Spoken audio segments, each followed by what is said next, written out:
Hello everyone and welcome to Knife Delights. This is part 2 in my series of giving an overview of my buck knife collection.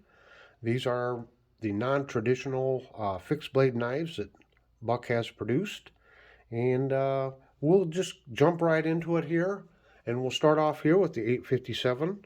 This is called the El Morro. Just kind of a small EDC knife, or a small hunting knife. It has a lanyard hole. And then it has a sibling, a brother, and this is the 877 Maverick. Now these are both very similar knives. It's my understanding the Maverick came out first, and it's got this big squared off handle down there, and it fits in the hand like that. Little finger kind of slides around it. And I guess some people didn't like that handle, so they kind of redesigned it and came out with the El Morro. So you can see the difference in the handles there. Other than that, it's pretty much the same knife. They both come in a sheath. The sheaths are interchangeable between the two knives. Just a simple sheath here with a belt loop there. And you can unscrew it and move it to the other side. So, yep, you can move it to side. Now, both of these are stamped made in the USA. I bought this at an actual knife store, and I have the box, and it does have the USA flag on it, made in USA. This one is stamped USA also. However, I think it seems like on both of these knives, they started production in the US and then they moved it over to China, because a lot of them are, say, made in China, but these two here are made in the USA. So there you have it, the 857 El Morro and the 877 Maverick.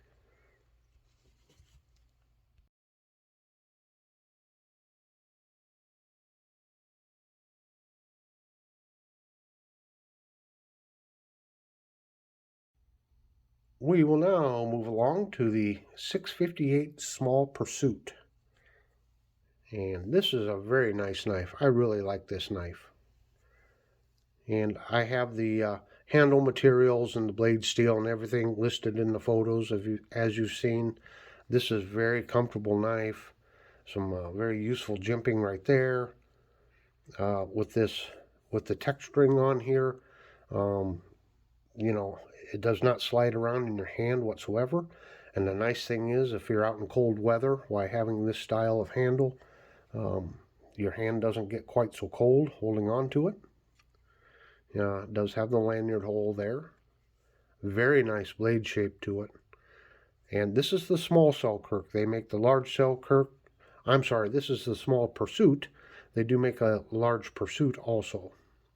And they also make them with upgraded steel, and those come with an orange handle to them. So you have, well, a lot of choices actually in the Pursuit series, because not only do they make them in fixed blade, they make them in folding knives. So you have large and small folding Pursuits. You've got different blade steels. You got some with gut hooks and some without gut hooks. So there's a wide variety of choices in the Pursuit series. Just another fine knife. Really like that one. The Pursuit comes in a nylon style sheath. It's very heavy duty. It's not your typical nylon sheath here. Green in color, very sharp looking.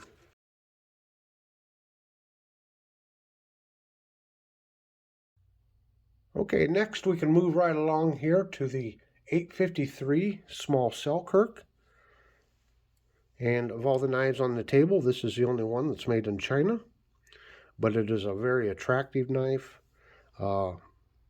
Feels really good in the hand, has a little bit of jimping there, has a choil, and I really like this end cap. Look at that. Not only does it have a nice design, but if you did have to tap something with it, you could. Now this is the small cell Kirk. They did make a large cell Kirk with a sheath that had like a fire starter and a whistle and stuff attached to it. The Selkirk series, well, they got a lot of great reviews online when they first came out. So, And then again, here's the sheath for it. Simple belt loop. And again, on this sheath, you can move the belt loop around to the other side. So this is the 853 small cell Kirk.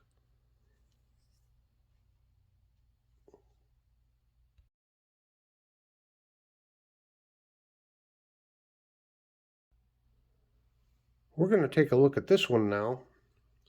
And this is the 616 Buck Ops boot knife. And of all the knives on the table, this is the one that I carried the most. When I was a peace officer, whenever I was on duty, I was wearing that knife. Now, it comes with a carry system.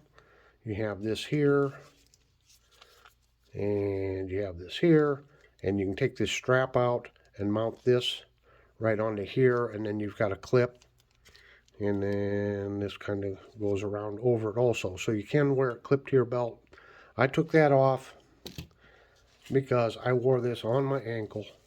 It has a very nice heavy duty hook and latch or Velcro system in it. You can see the limiter there. Nice Buck logo there. And you can see the strap is still in pretty good shape, considering the fact that I wore this a whole lot.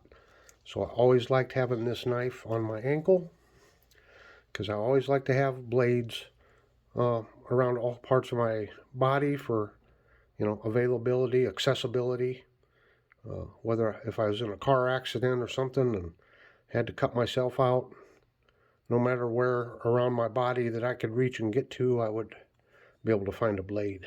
That was my thought anyway. So yeah, this is just a wonderful, wonderful knife. Very nice Tanto blade there. Very nice. Buck did well on this boot knife.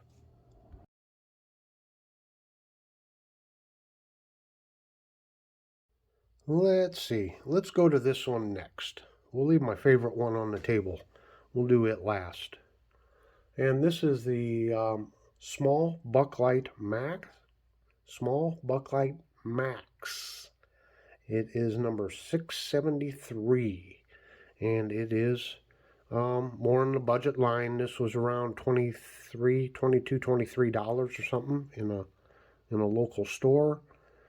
It's got thin steel to it, some sort of a plastic type handle to it. It does have these little pinch points here, somewhat of a choil there. Get up in there, and some jimping there on the top. Got a lanyard hole there. This is, you'll hear me refer to them as like a tackle box knife or just an extra spare knife. This is very lightweight. So especially if you're like going camping and you want to have a spare fixed blade with you, why, this thing weighs next to nothing. And it is sharp. It is a very usable blade, but it is what it is. It's one of the, less expensive versions of a Buck fixed blade knife. And this knife comes in just a plain old nylon sheath like this.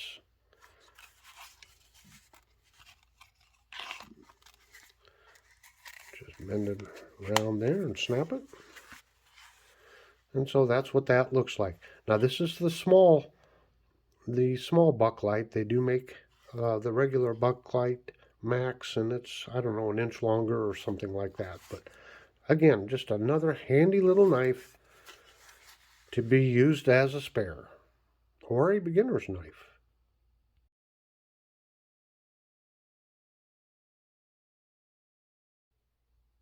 Well, I've been waiting to do this one. Last but not least, one of my latest acquisitions here in the fixed blade category is this beautiful knife right here. And this is the 475 Mini Mentor. And this was a limited edition issue, probably in the late 1990s to early 2000s. The Mini Mentor is not made anymore. The actual production model Mini Mentor was more of like a budget style knife with this kind of handle material and you know, a smaller, not very thick blade stock. But this is a custom one, and this is called the Running Deer. And there are several varieties of the Mini Mentor out there with different handle materials and different cutouts in them. I think they had one with an elk profile. They had one, I don't know if there's like a hunting dog printed on it, and then dog tracks across the handle, something like that. So the Mini Mentor here 20 years ago or so must have been a pretty favorite knife for the Buck Custom shop to put out. A lot of times they issue knives like this for their Buck of the Month club, or they make special runs on them. And there's a good look at that Running Deer, and that is 24 karat gold plated. So this is the 475 Mentor, and it comes in a sheath, a simple leather sheath like this. I say simple, but it's well done.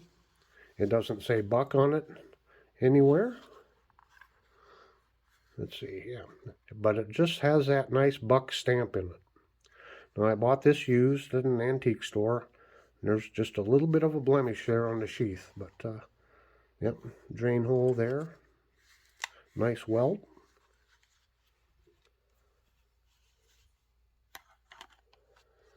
And this has a burl wood handle to it. Yeah, just very nice. Just a gorgeous knife. Now, I paid $75 for this knife, and I think I saw one listed on eBay for $290 is what they were asking for. Now, that one did have the box and the papers and all this and that, but I think I got this for a steal at $75. It is kind of interesting. The tang sticks up here and here on the handle, but you don't really feel it when you're gripping the knife. But that is just a little odd the way they did that.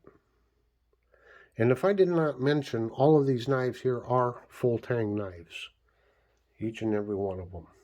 So there you have it, folks. There's my rundown on my non-traditional fixed blade buck knives. I hope you've enjoyed this. I'll continue on with this series as I have time, and I've got a lot more buck knives to come, so watch for the new videos coming out. I want to take this time to thank all my new subscribers and all of those of you that have been subscribed and supported me throughout this time. I love your comments. I love it when you hit that like button.